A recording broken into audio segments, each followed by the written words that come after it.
j'ai utilisé en fait ces fonds-là, ces fonds qui auraient dû normalement me servir à faire des études longues. J'ai utilisé ces fonds-là, sans en parler aux banquiers évidemment.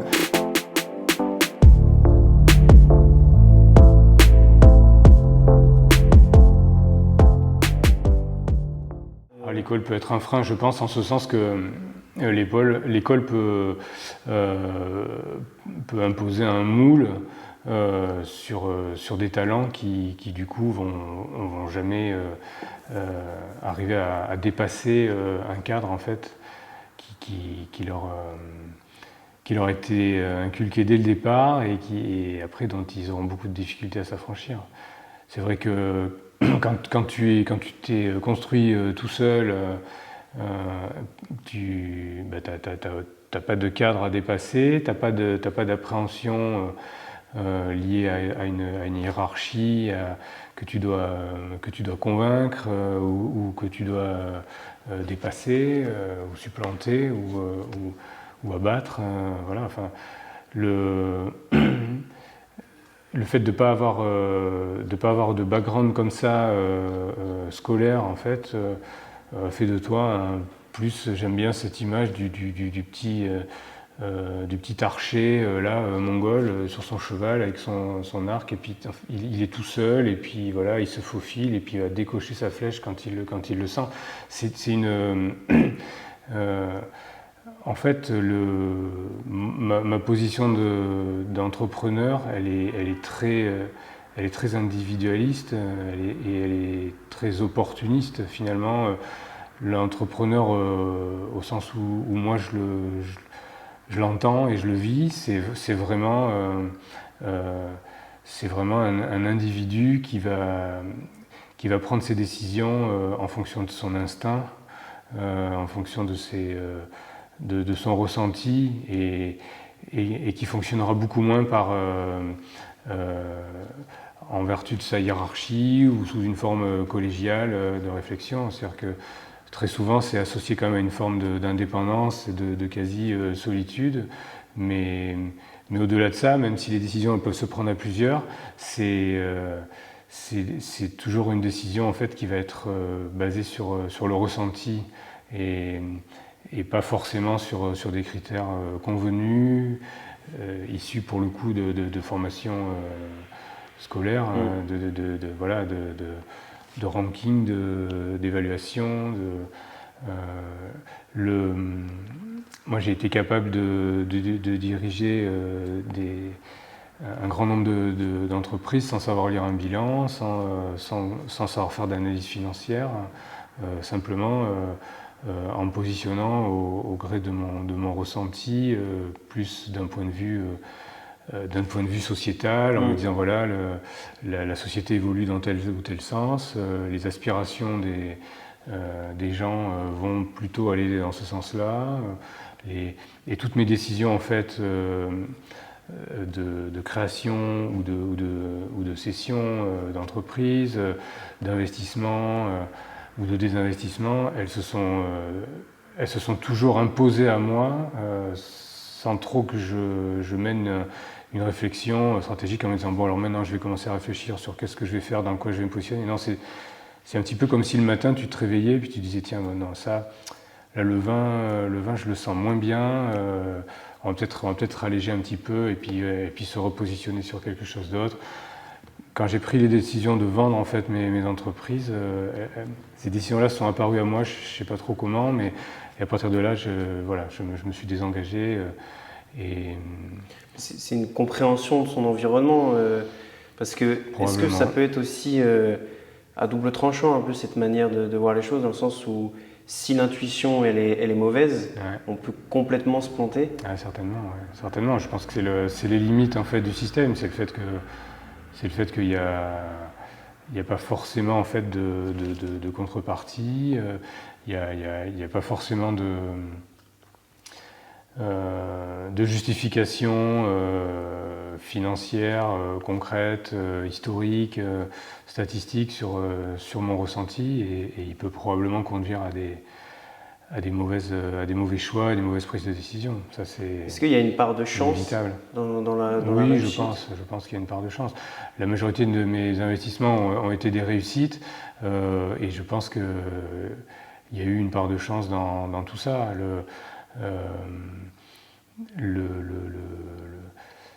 Et chacune de mes aventures ont bénéficié de cette chance-là. Après, est-ce que finalement, cette chance-là, c'est pas ce qu'on appelle un petit peu le sens des affaires ou pourquoi pas le talent finalement du chef d'entreprise qui bénéficie d'une certaine réussite. C'est compliqué à dire finalement. Est-ce que c'est de la chance d'avoir acheté quelque chose à 100 et de le revendre à 200 ou est-ce que c'est du talent? Maintenant, je pense que il y a une notion que j'aimerais introduire à ce stade-là, au-delà de la chance ou du talent. C'est plus, je pense, ce qu'on appelle la prise de risque. C'est-à-dire que à la réflexion, avec l'avancement en fait dans l'âge et la maturité que tu peux acquérir, quand tu essayes un petit peu de t'auto-analyser, tu te dis bon, qu'est-ce qui peut expliquer cette petite réussite et en fait, tu te rends compte que chacune de tes décisions, au moment où tu les as prises, a posteriori, tu te rends compte qu'elles étaient quand même assez risquées. Et tu vois, je te dis, j'ai fait un emprunt étudiant. C'est-à-dire que finalement, j'ai investi et j'ai dépensé en quelques semaines 100% d'un crédit étudiant. Et si ça avait été un échec, qu'est-ce qui serait devenu de moi? Parce que je me serais retrouvé avec une obligation de rembourser ça. J'étais coincé et il aurait fallu que je devienne salarié, rembourser avec un petit salaire, rembourser un crédit. Déjà démarrer dans la vie avec un crédit sur la tête. Et je démarrais déjà à découvert, tu vois. Et après, l'étape suivante, par exemple le viticole, c'est pareil. Les financements bancaires, ils étaient colossaux. Enfin, à mon échelle, ils étaient colossaux. Le financement de la dette du stock, j'en reviens là-dessus, il était compliqué parce que la banque voulait que je vende ce stock rapidement pour assurer des garanties financières. Moi, je voulais le garder parce que si tu veux, un vin, plus il est vieux, plus il prend de la valeur. Donc moi, mon intérêt, c'était d'attendre que mon vin il ait 2 ans, 3 ans, 4 ans, il va aller de plus en plus cher. Et la banque, elle me dit non, vendez-le tout de suite, c'est un peu moins cher, mais au moins comme ça me fera de l'argent. Bon. Parce qu'elles veulent récupérer leur... Et sauf que les cours du vin, ils fluctuent pas mal.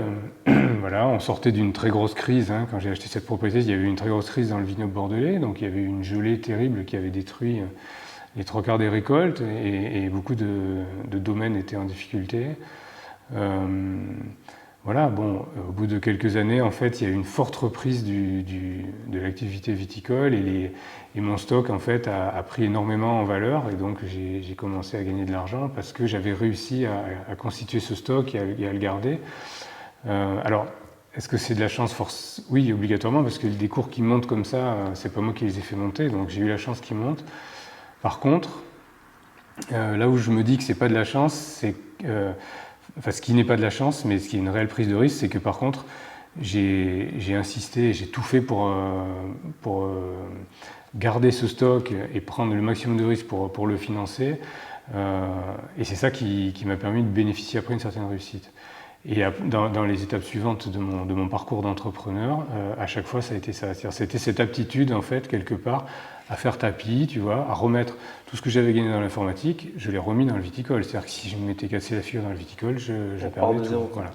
Encore même peut-être moins en dessous de zéro. Et encore, voilà, tu as raison. Parce que vu que je jouais avec à chaque fois un effet de levier, parce que si tu veux, quand tu empruntes à la banque, tu mets toi tout ce que tu as et la banque elle va te prêter 2 fois, 3 fois, 5 fois ça. Et du coup, si tu te casses la figure, ben voilà, tu laisses une ardoise 5 fois supérieure à ce que tu avais mis. Et ce qui est un peu embêtant. Ben, en tout cas, ce qui te met en difficulté après, peut-être pour le restant de tes jours. Voilà, donc la prise de risque, elle est réelle dans l'entreprise.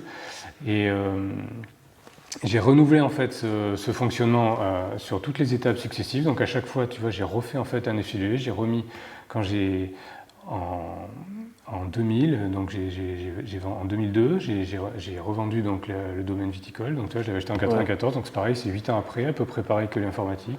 C'est des cycles comme ça un petit peu, tu vois. Et, et à ce moment-là, j'ai réinvesti l'intégralité de ces sommes-là dans l'immobilier. Oui, ok. Donc un nouveau cycle s'ouvre pour moi, l'immobilier. Tout seul? Ou là il y avait quelqu'un Toujours tout seul. Toujours tout seul? Toujours tout seul. Et avec là pas mal d'endettement bancaire évidemment adossé à ça, donc encore une nouvelle prise de risque conséquente, même si peut-être on peut se dire que l'immobilier c'est quand même une activité qui est moins risquée que l'entreprise commerciale. Donc ce nouveau cycle-là immobilier, donc je l'ai entrepris à la suite de la vente de la propriété, donc en 2002-2003. Je le poursuis aujourd'hui toujours avec différentes approches, que ce soit dans la construction, dans la rénovation, et puis dans la gestion long terme, ce qu'on appelle les activités foncières, donc la constitution en fait d'un parc d'immeubles, tu vois, locatifs, qui grossit avec un certain nombre de locataires, et puis avec l'argent en fait que te versent les locataires, tu rachètes des nouveaux immeubles et tu fais grossir en fait cette société foncière.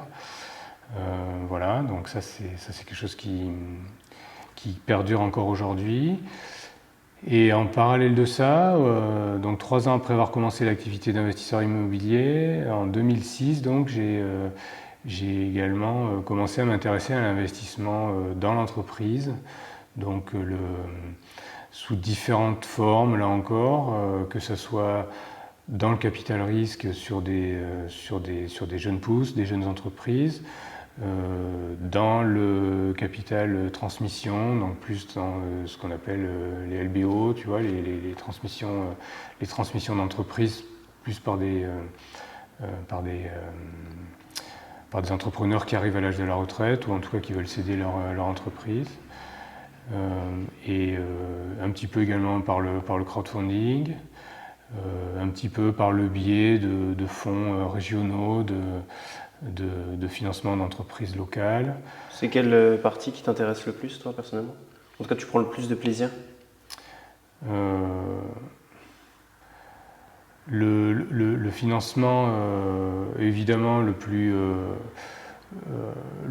plus intéressant et le plus séduisant, ça ira du côté des startups, puisqu'on est au contact de créateurs qui sont forcément bouillonnants d'idées, d'innovation et d'énergie. Donc c'est forcément plus intéressant de côtoyer, de faire des brainstorming avec des jeunes créateurs d'entreprises que d'échafauder des plans de financement moyen terme sur des LBO de PME industrielles régionales. Parce que si j'ai bien compris, les LBO, c'est des entreprises qui, en tout cas leurs patrons ils veulent céder, en fait, ils sont à la fin de leur carrière. Voilà. Et ils veulent céder ça. Donc vous, toi et éventuellement d'autres personnes. D'autres partenaires, oui, là je suis jamais tout seul. Jamais tout seul. Arrivent et reprennent la société. Voilà, on participe en fait à des tours de table de financement.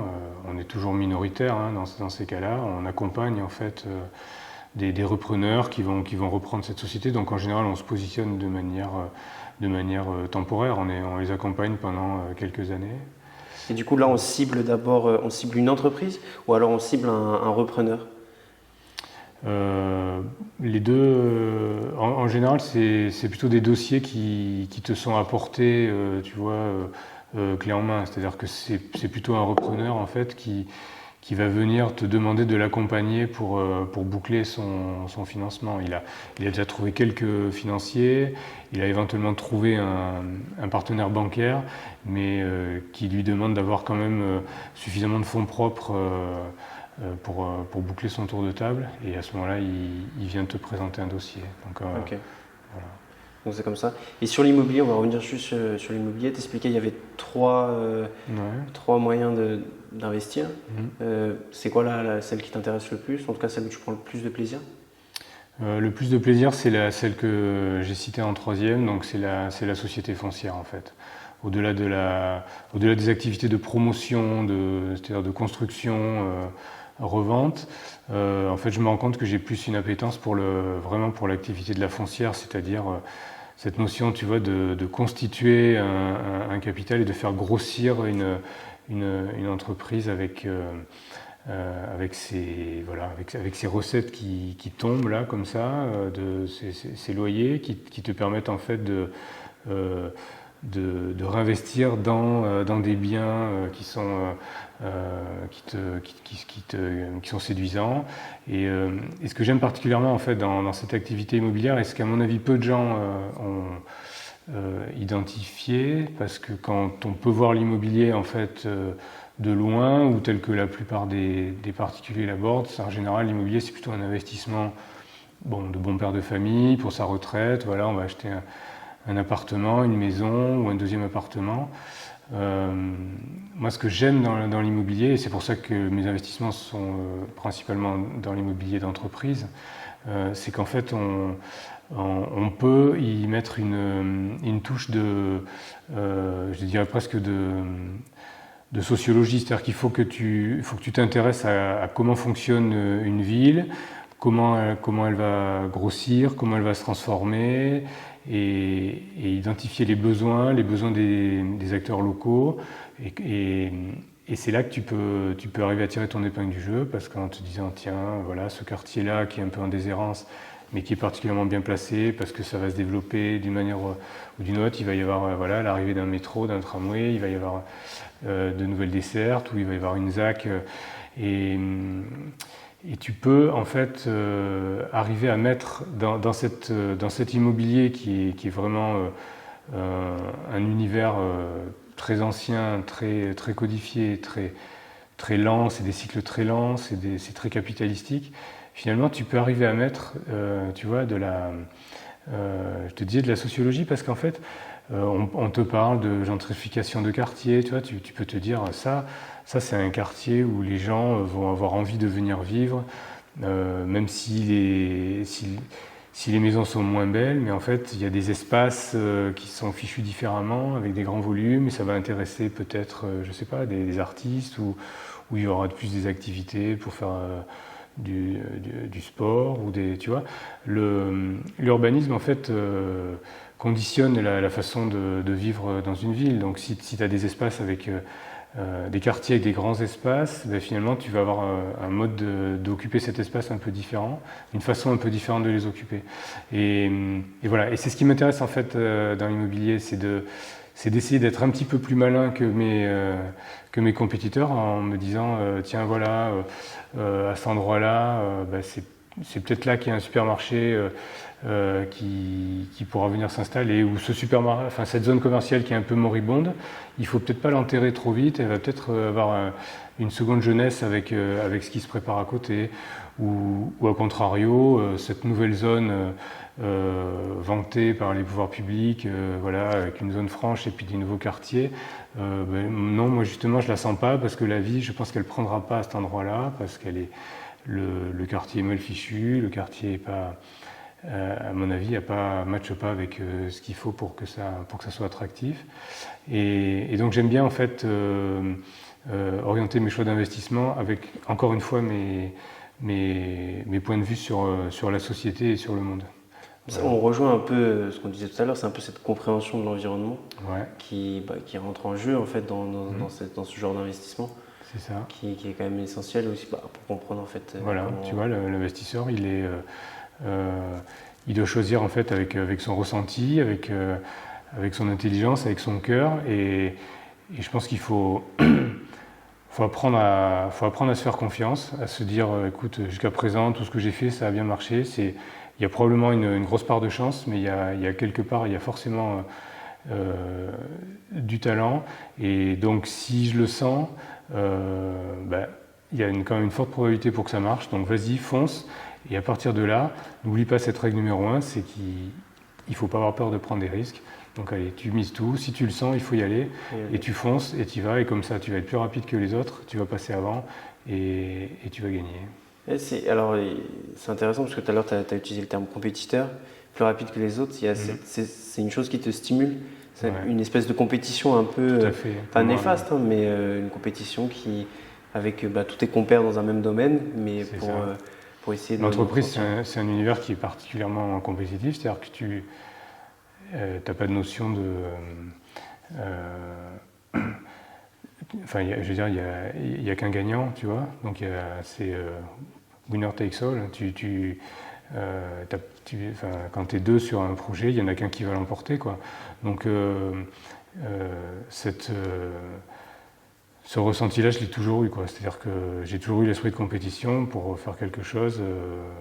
Si je me lançais dedans, c'était pour gagner. Et c'est pour être meilleur que celui qui est en face. Et ça, c'est la règle de l'entrepreneur. Tu peux pas partager la réussite, tu peux pas partager la gloire. Elle se partage pas. Tu dois avoir cette envie de réussir pour l'emporter. Donc ça va de pair avec une forme de culture quand même du secret. Enfin, je veux dire par là de la discrétion. Tu vois, quand tu es en train de monter un dossier, il faut être capable de collecter un maximum d'informations, voilà, tu boucles ton financement avec tes partenaires financiers, mais tu dois rester discret. Enfin, je veux dire, tu dois être en mode commando tant que tu es en train de préparer ton opération. Et après, voilà, tu t'ouvres, tu délivres, tu mets tes armes sur la table et puis tu vois ce qu'il en est. Tu gagnes ou tu perds, mais donc pour moi c'est un combat. Ouais.